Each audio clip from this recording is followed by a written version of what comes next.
Lift Review: Kevin Hart ratchets up his action star cred in Netflix heist film that is ludicrously entertaining.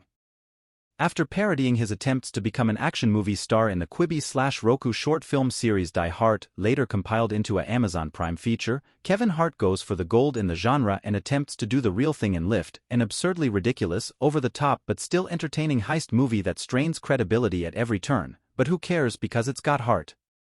The latest bloated Netflix star-driven action epic on the scale of Red Notice and The Gray Man, this one has our star as master art thief Cyrus Whitaker, whom we meet with his team trying to pull off one of their signature thefts at a Venice, Italy auction house involving an NFT, just to keep this as contemporary as they come, leading to a wild boat chase all over the colorful canals but not ending well for the gang.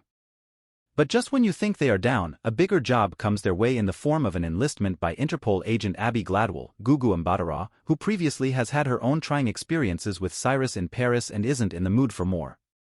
But her boss, Dennis Huxley Sam Worthington, insists that a get-out-of-jail card is worth the price to get them to retrieve $500 million in gold bars being used as terrorist payoffs by evil investment banker Lars Jorgensen, Jean Reno, who has big and dangerous plans.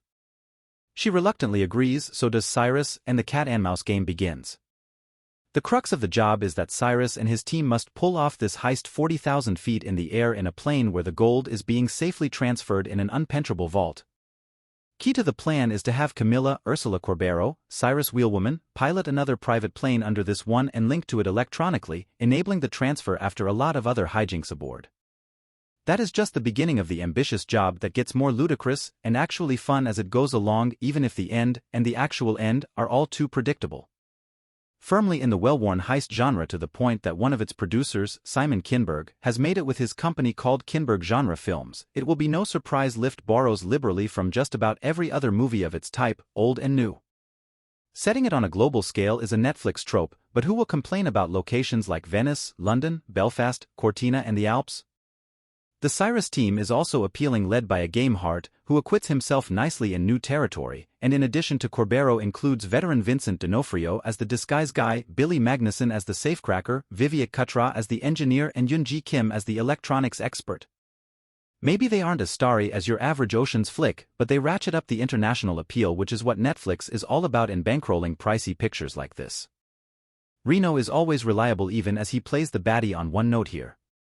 Worthington also is fairly one-dimensional in the straight-up boss role we have seen a million times. Gary Gray, whose films include big-scale items like Fate of the Furious, the remake of The Italian Job, and a more low-budget bank robber indie Set It Off, is clearly comfortable with all that a picture of this scope requires. The endless end-credit roll, which Netflix cuts off unless you act fast, is proof that it takes a village to make something like this lift off.